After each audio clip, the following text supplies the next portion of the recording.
taking the tour.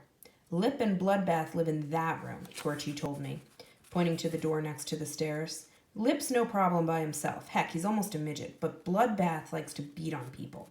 He's in our grade, but he's almost 16. Keep out of his way. Thanks. This was useful information.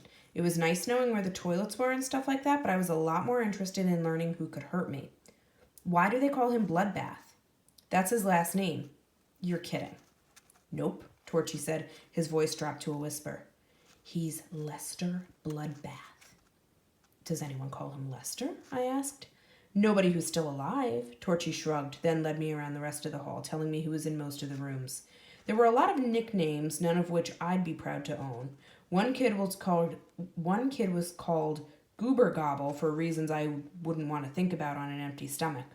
And then there was the unfortunate Patrick Pardue, who had to go through every day of his life being greeted with his initials. Hi, Pee-Pee. There's Waylon, Torchy whispered, pointing to a small kid who was walking down the hall away from us, but we call him Hindenburg. Why? I asked. Torchy grinned. You know what the Hindenburg was? An airship, like a blimp, except it's rigid, I said, remembering a picture that I'd seen. It's a bag full of gas. Yup, Torchy said, and so is Waylon. That little guy? Torchy nodded. He's deadly. Don't ever get in a small space near him, especially when they serve cabbage or beans at lunch. He stuck out his tongue and made a farting sound. Call me weak. I laughed. I also felt relieved. With Hindenburg labeled as the school's gas man, there's no way I'd get stuck with a nickname like Fartin' Martin. Not that I had any problem in that area, but the easy rhyme always made that sort of thing a danger. Torchy introduced me to several kids, but my brain was already getting overloaded with names and faces, so none of it really stuck right away. I guess most of them didn't remember my name either, not that I'd expect them to. All in all, it was kind of a relief actually meeting some of the students. I'd figured I was getting dumped on an island filled with nothing but axe murderers and cannibals. So far, I hadn't seen either. Just 7th, 8th, and 9th graders. What are the classes like? I asked as we headed down from the dorm rooms to the second floor. Well, it depends, Torchy said. Some of the teachers are big-time strict.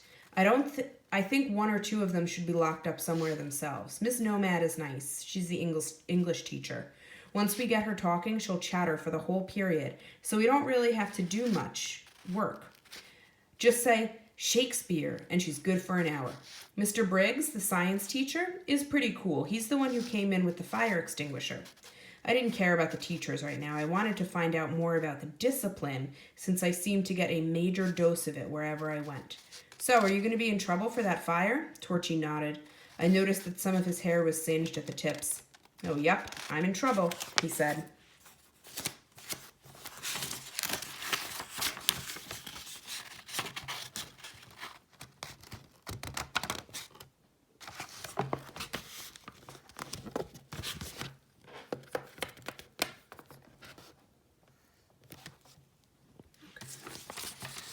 What'll they do to you? He shook his head. That's the scary part. You never know what they'll think up. They keep trying different stuff on us, like we're some kind of rats in a lab.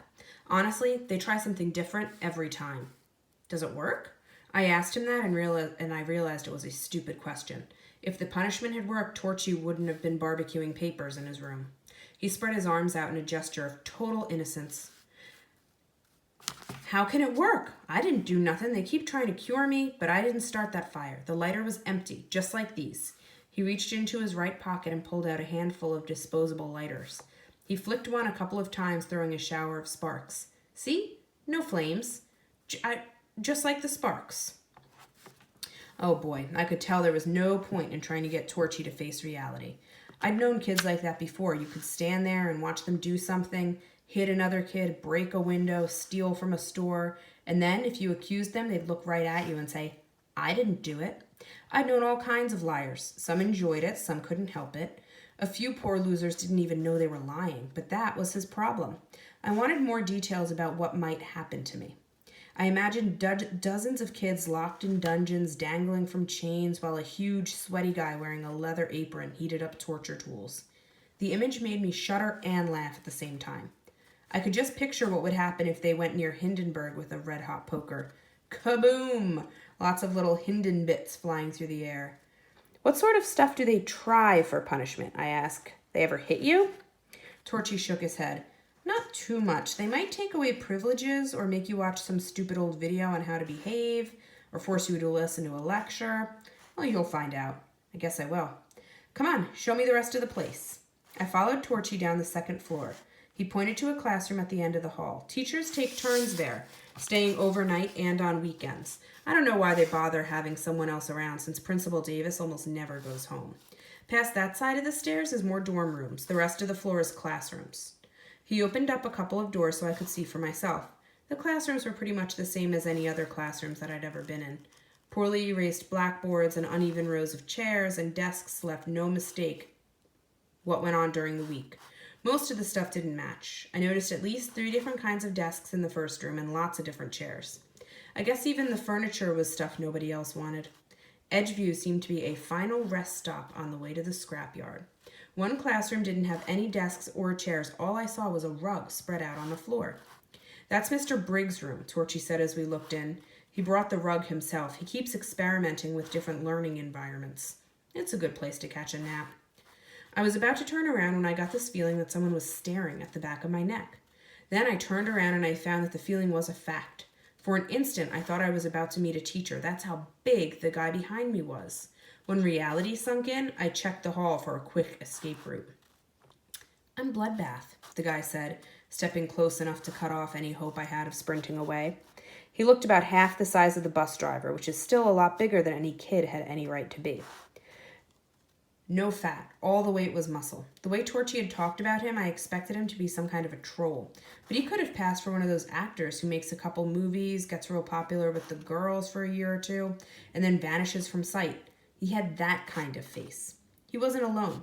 There was another kid with him. He barely came up to my shoulders. I was pretty sure, based on Torchy's description, that the other kid was Lip. Lip was so ugly I had a hard time taking my eyes from his face. It was like staring at a traffic accident. Bloodbath glanced over at Torchy and then tilted his head slightly. He didn't say a word, but Torchy got the message. He swallowed, blinked. Oops. A couple of times, like a puzzled turtle. Hold on one sec, guys.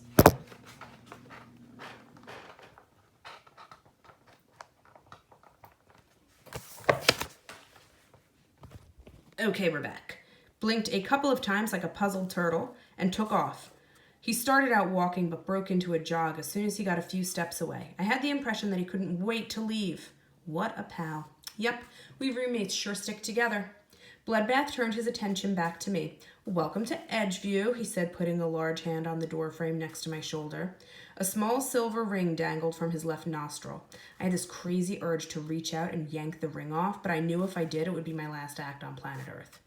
I waited, figuring that just like Principal Davis, Bloodbath had plenty more to talk about. Ding dong, said Bloodbath. You hear that? That's a school bell. As he said school bell, he gave me a shove, pushing me into the empty classroom. And guess what? He added as the two of them followed me in and closed the door. It's time for your first lesson. Note recently added to Lester Bloodbath's permanent file. Lester is obviously troubled, but he does seem to display some wonderful leadership qualities. It's quite apparent that others admire him. They definitely take notice when he enters a room. We must encourage him to develop those qualities. And this is the top of Lester Bloodbath's desk.